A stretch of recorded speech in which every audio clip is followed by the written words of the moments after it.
everyone, and welcome to Read This Now, the weekly webcast where Brad, Gustafson, and I share two books that we love and we think you should read. When, Brad? Right now, people, as the name implies. Don't delay. That's right. That's right. We just love them so much. We want you to dive in right away.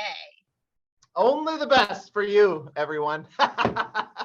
With that in mind, why don't we dive right in and you tell us what you've been reading this week, Brad? Oh, I would love to. Hold on a sec. I think someone outside needs me. Oh, wait. No, my phone's ringing. Hang on. Just kidding. That's part of my book. I was like, what's happening here? My book is called UnDistracted. And I love it. Yeah. So anyway, I in my mind I was practicing that. So hopefully it played as well as in my mind. But it's about capturing your purpose and rediscovering your joy. So I would say this is more like adult, whatever. High school, college, up to, anyone. The friend recommended this, and it, as the name implies, it's about focusing and realizing your goals. It also has a faith-based component, just so everyone kind of knows that. What I loved about this the most, and why I wanted to actually share it on our conversation on our show here, is it reminds me a little bit, Bob Goff, the author of oh my gosh, not Happy Gilmore, not that, Forrest Gump. Sorry. Oh, okay. Forrest Gump, it just seems like was everywhere and has such a cool story. It's like he did that. Mm-hmm. That's like Bob Goff's life. He was a successful lawyer for decades, but then somehow in the other 20 years of his life after that, he's like built schools all around the world. He's wow, climbed the mountains. I'm making some of this up, but actually I don't think I'm making it up. But one of the quick stories, it just the essence of the book, because it's story based. There's just a lot of his real life and then connections. They bought right before the pandemic, like this dream property to try to help others. And then the pandemic hit, so they weren't able to rent it out as a conference center and reflection space and leadership space. So it was just sitting there.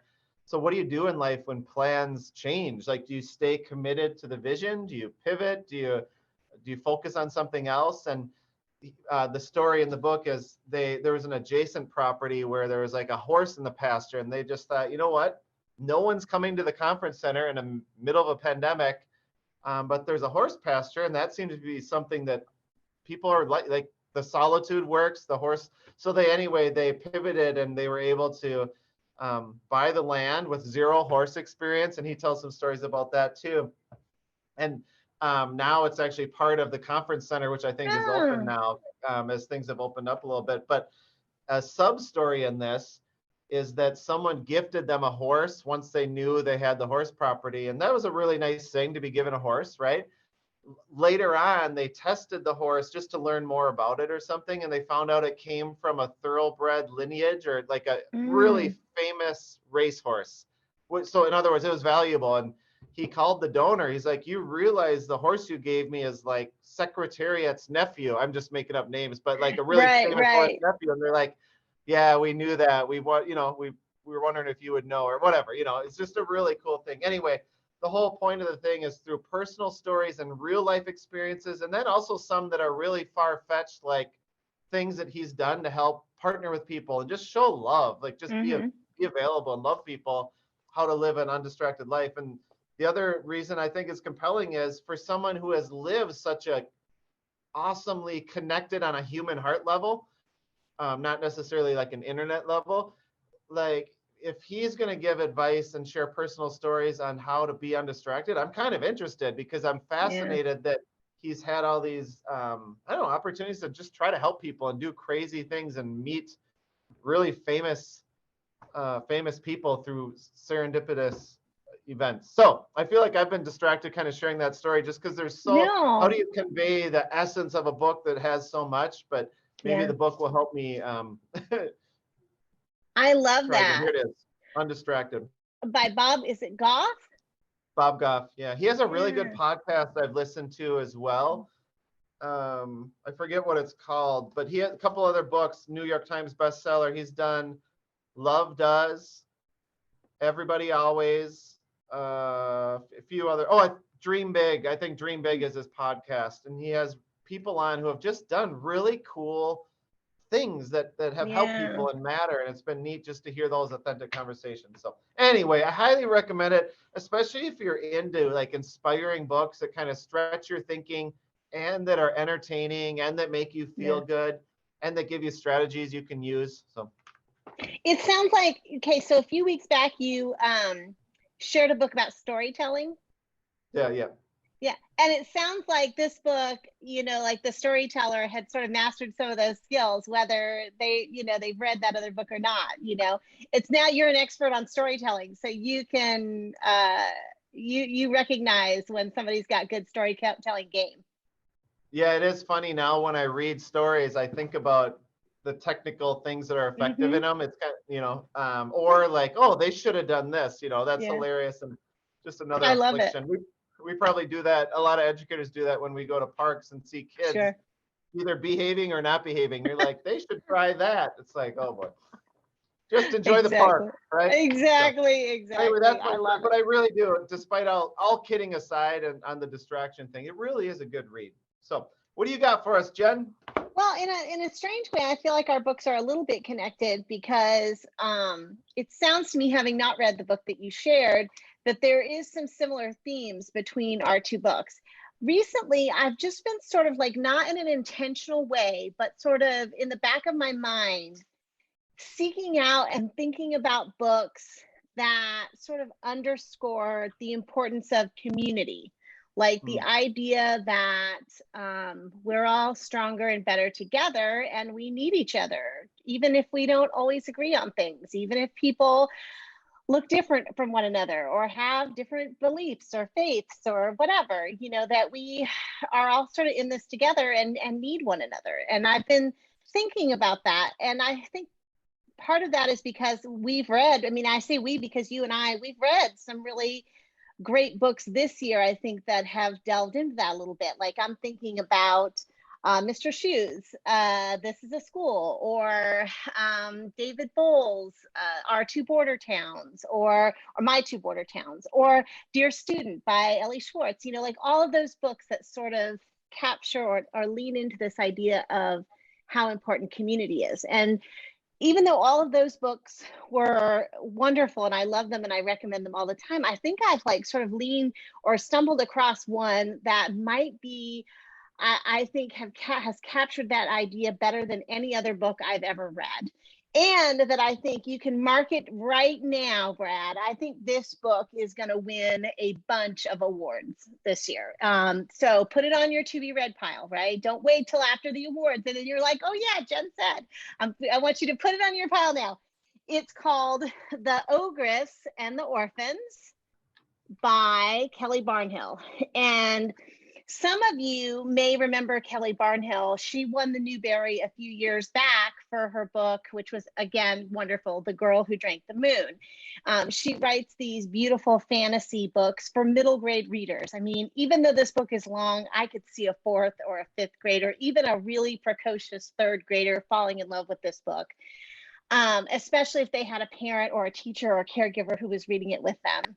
But this book is essentially about a town called Stone in the Glen that for many, many eons was a lovely, beautiful town that was filled with lovely things like a gorgeous library that everybody used to check out books and learn about the world, and a school that taught all the kids everything they needed to know, and beautiful parks and all the things that you think of makes a town lovely, right?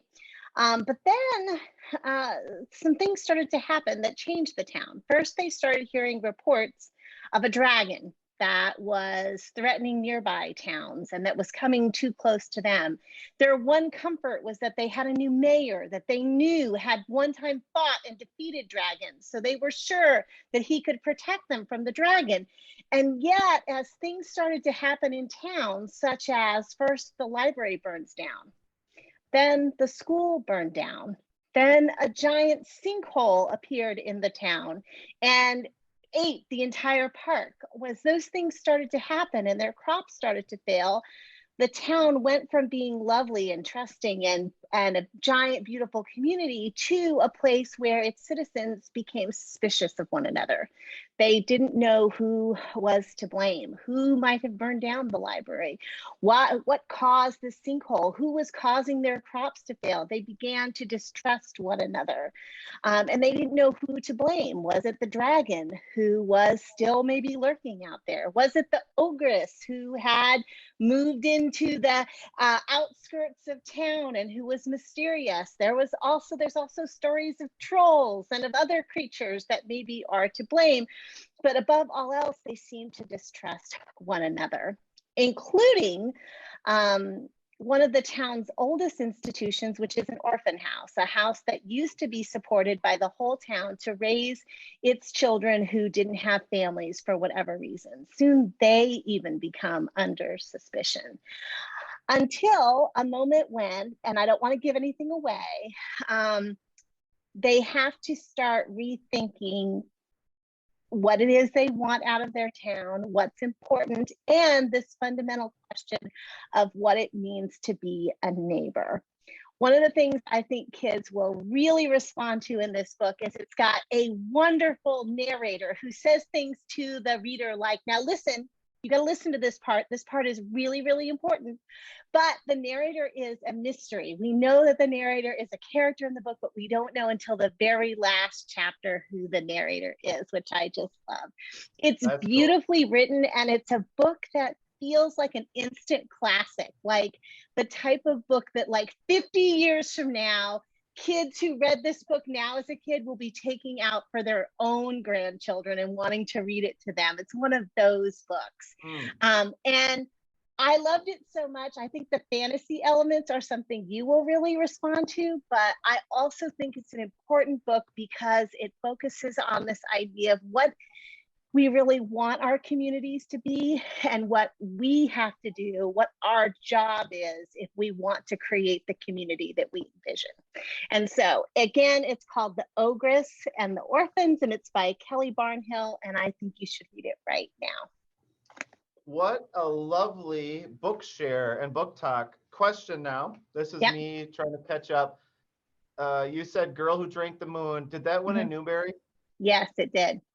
So that's what I'm thinking. That's a Minnesota author, I think.